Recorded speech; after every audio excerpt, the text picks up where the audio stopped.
Sebastian Vettel, he has been leading almost from start to finish, but now he's out of this race.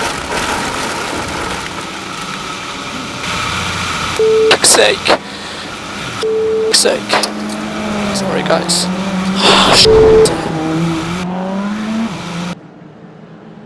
Hello Sim Racers, Diary of a Backmarker, and I'm back with a new video. I've had to take a little bit of a hiatus from sim racing as I accidentally made sim racing into something that wasn't fun anymore and made it really more into a job. But with iRacing releasing new content and the BMW M Hybrid, I just had to come back, and after a couple of months, it definitely was time for me to come back. Especially with the fact of how much I love multi-class racing and especially endurance racing. Though unfortunately I'm not racing with a team this year, so I will be missing out on the special endurance races, though that might change in the future. I've already had a couple races at IMSA, and my last one didn't go too well from me crashing out. Past couple of races I was able to time the start, and I did my best to keep up with them. We funnel down into turn 1 as I get on throttle a little bit later since I'm still wary about my tires being under pressure and under temp. As we rise up through the Glen S's and down the back straight, I'm hoping the 2 cars ahead will keep fighting long enough for me to close the gap and maybe get a freebie position.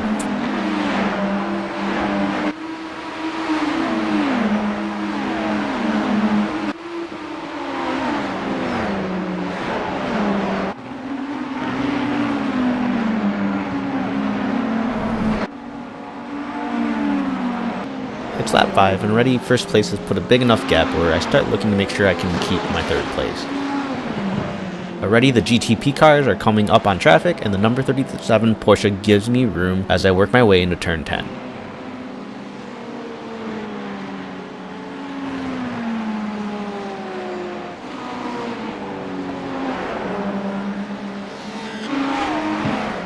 I know I have the speed to get past the Ferrari GT3 up ahead, and I make it into turn 1 safely, though up ahead is a BMW M4 GT3, and passing through the S's can be extremely dangerous to both drivers. But I have my eyes on trying to catch up to the first place car, and so long the GT3 driver holds their line, we can both continue our race unimpeded.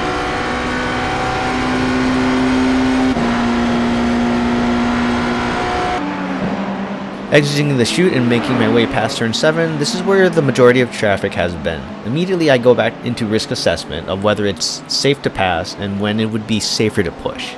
Because as much as I'm trying to race my race, I don't want to ruin this pack of cars' race either. Thankfully the BMW gives room to the faster car and I'm able to dive safely into turn 10.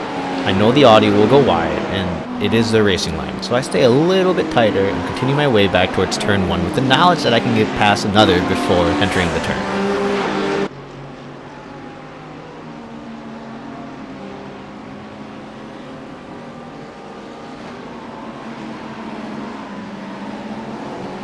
I am now running first place, and I need just to focus on everything but what my position is, so I don't choke.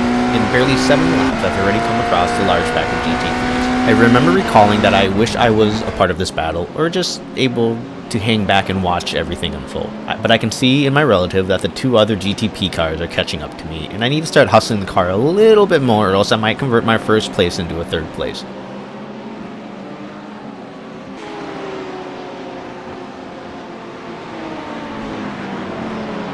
The Ferrari up ahead takes a tighter line this time for me as I go wide. This is a perfect way to show how both cars can coexist easily on the track if they just realize what line they have. I think too often prototype drivers can be way too aggressive, and it just creates trouble for everyone. I also had accidentally mapped my flashes incorrectly, so I just end up turning my lights on and off instead of flashing. I get back on the racing line to open up turn 1 to try to keep the gap from 2nd and 3rd with traffic as a buffer. But once again, I come up on another pack of GT3's fighting position. This is where some of my better skills come into play, and I just figure out the puzzle of where and when to push, or in some cases, when not to push.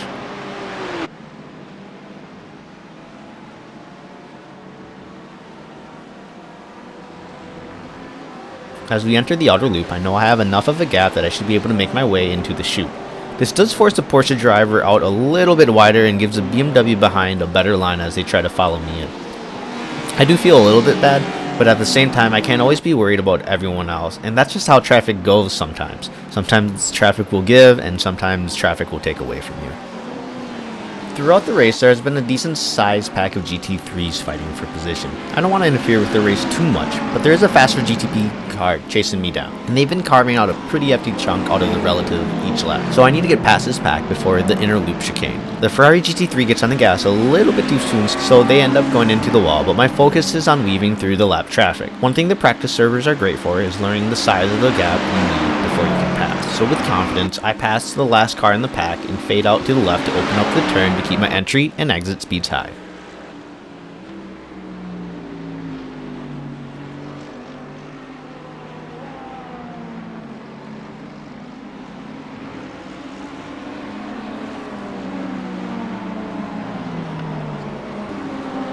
Unfortunately, the 29 car that has been chasing me down comes up on some traffic of both kinds. Exiting turn 5 and into the chute, you can see them working their way close to me, but unfortunately entering turn 7 they haven't accounted for the slower lap GTP car, and end up colliding with them and into the wall. This is what changes the race from trying to extend my lead and possibly having to take chances for myself to just damage control, since the closest car to me isn't going to catch up.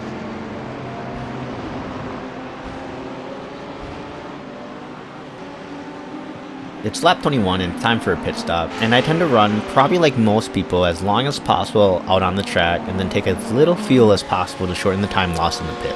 The car had brakes a little bit too early, and I was tempted to try a Vettel pass into the pits, but as I mentioned already, I'm in the lead and second place is pretty far away, so I can just relax for the most part.